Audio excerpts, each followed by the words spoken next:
Hello, I'm Grover Norquist, and you're about to see my testimony before the Fiscal Commission. This is the committee that Obama put together, whose job is to come up with tax increases that they're only going to talk about publicly after the next election. But between now and then, you and I need protection against Obama's tax hikes. Now this is the Obama tax hike exemption card. On the front, it has the quotation, the very famous quotation, where Obama promised no family making less than $250,000 a year will see any form of tax increase.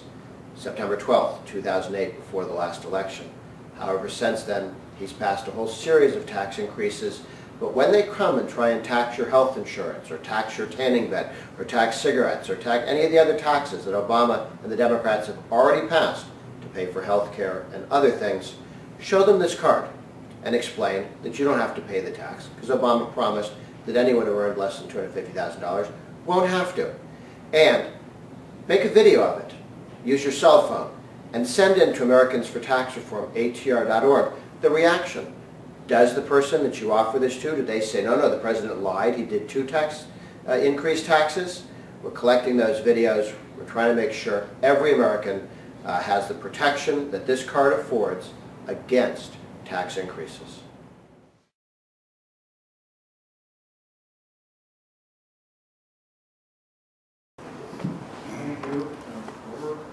Thank you.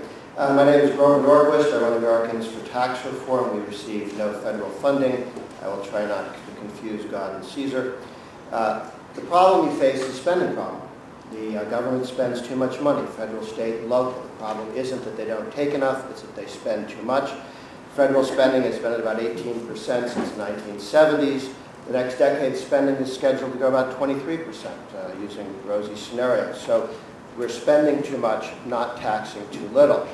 In fact, if you look at the cost of government, the regulatory burden plus the spending burden, Americans in 2006, before Congress changed into Democratic hands, Americans worked until July 10th to pay the total cost of spending and regulations. Now, 3+ years later, that's August 11th. The American people have lost a month to the bailouts, the spending, the new spending programs, and the regulatory excesses.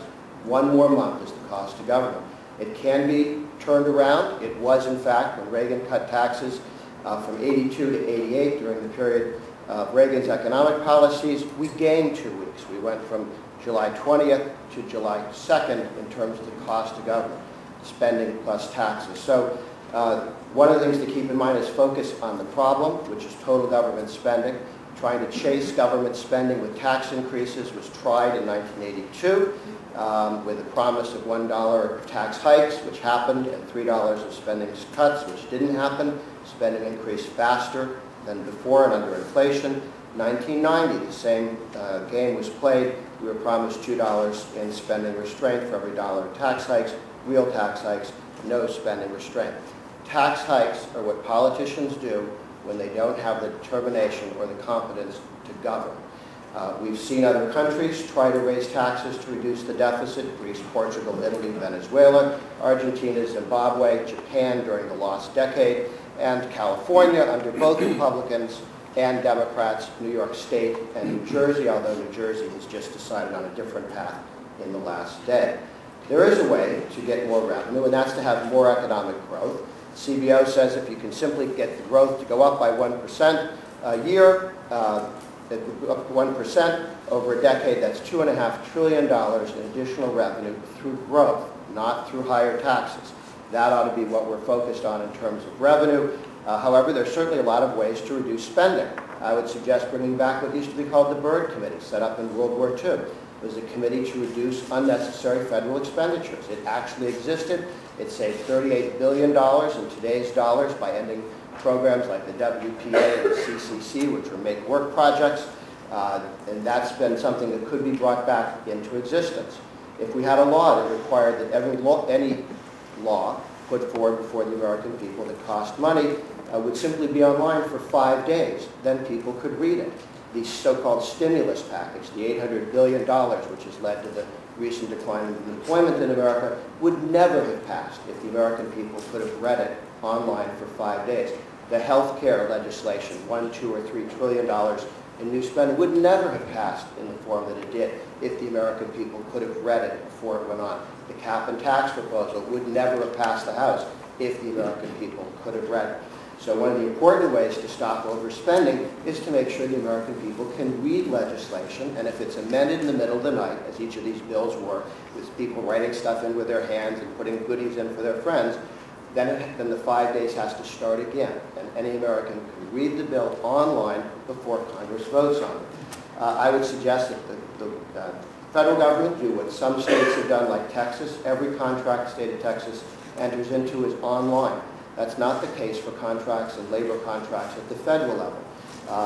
Every check written by the state of Texas is online. You can look at it. That ought to be the case at the federal government. A lot of states are following that path. More ought to do so. I would recommend that appropriators who think of themselves as spenders for their entirety of time in Congress should be limited to 6 years on the Appropriations Committee. That's what we did with the Budget Committee. In order to make sure there wasn't too much power in the Budget Committee, you could only be there for 6 years. That would change the situation where people could come to Congress, be appropriators sometimes, not appropriators other times, and hopefully if we could form the Byrd Committee, they could actually join the Unappropriators Committee. Last thought in terms of making the economy better, Congress should go home more often. If you look at the stock market from 1965 to 2009, when Congress is not in session, the stock market goes up 16% on an annualized basis. When Congress is in session, it goes up on a 1% annualized basis. So the more Congress stays home, the less they threaten the economy with new taxes and regulations, the faster the economy grows. This would be an important step forward. It doesn't cost any money.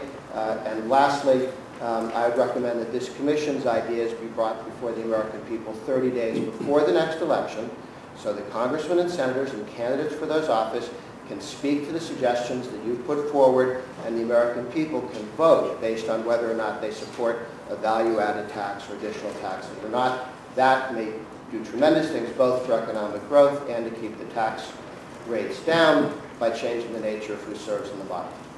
Thank you. Well, Kroger, it's good to see you face to face because we seem to blast away on each other remotely. So I'm going to have a little time just right now to ask you some questions. First of all, Sure. we know no one who has ever said to us as a commission that we could grow our way out of this. They have told us, everyone has told us, that we could have double-digit growth for 30 years and never get out of this hole. Are you aware of those statistics?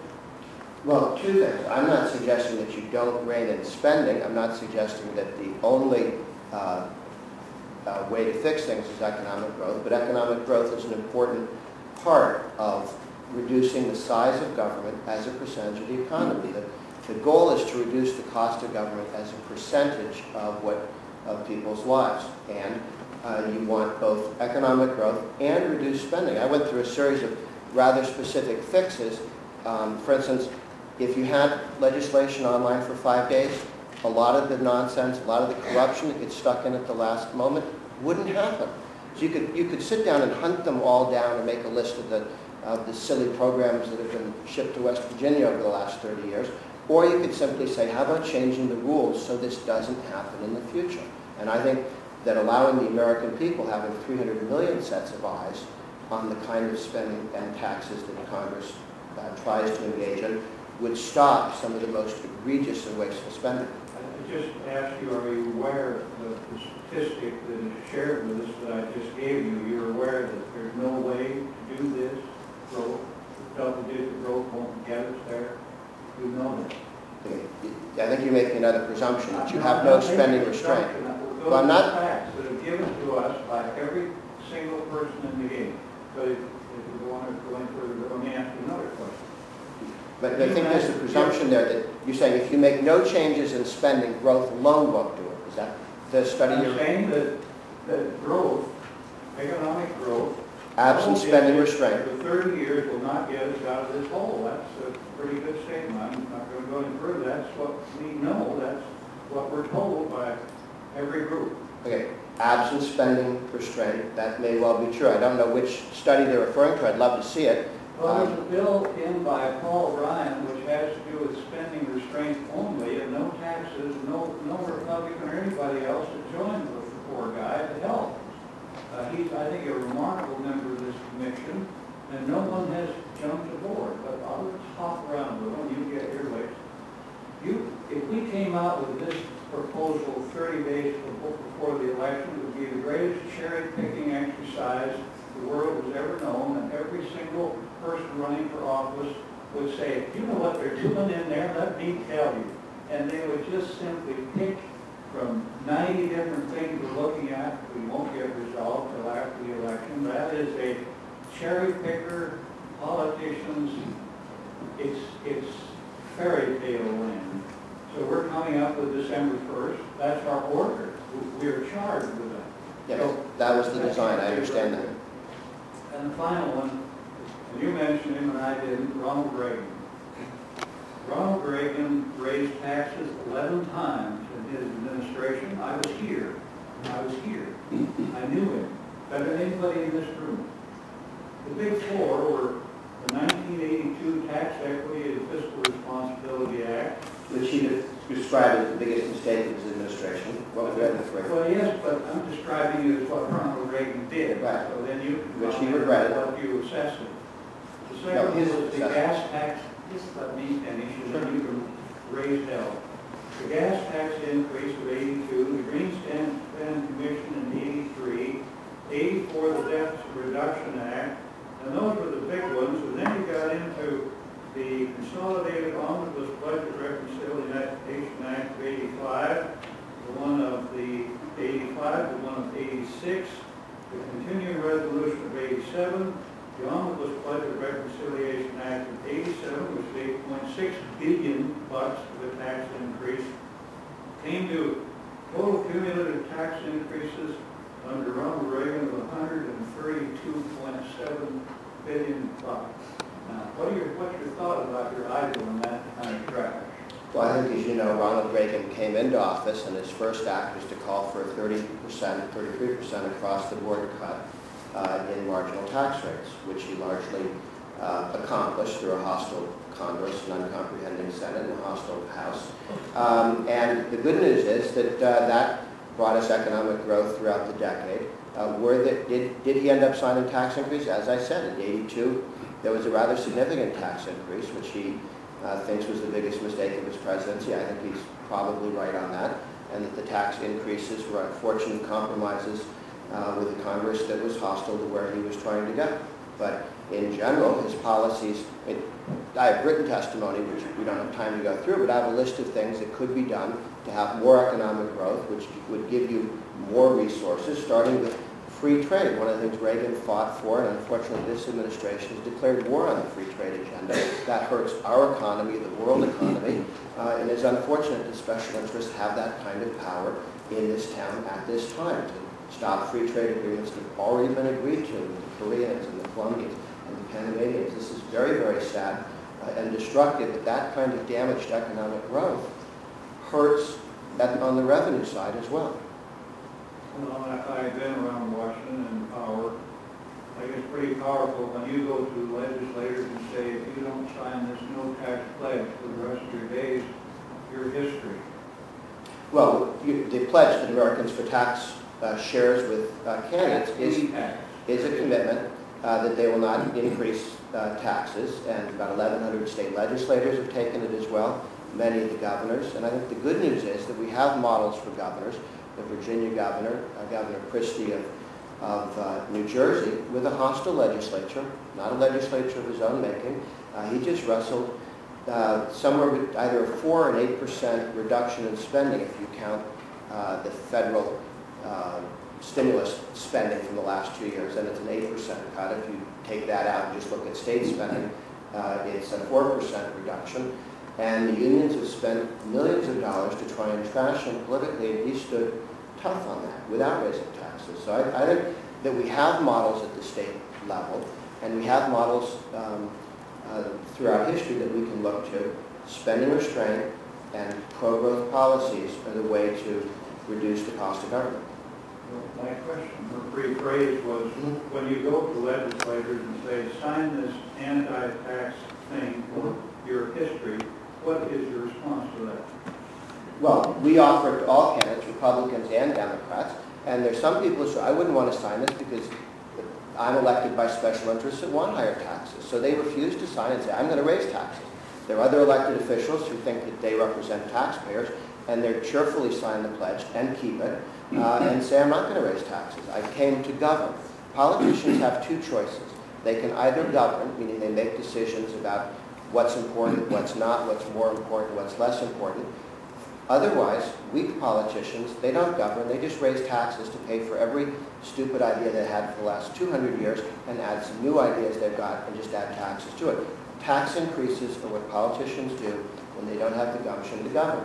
And that's the distinction. I think that this commission and hopefully this Congress or a new Congress or an improved Congress could begin to govern rather than to raise taxes and spend.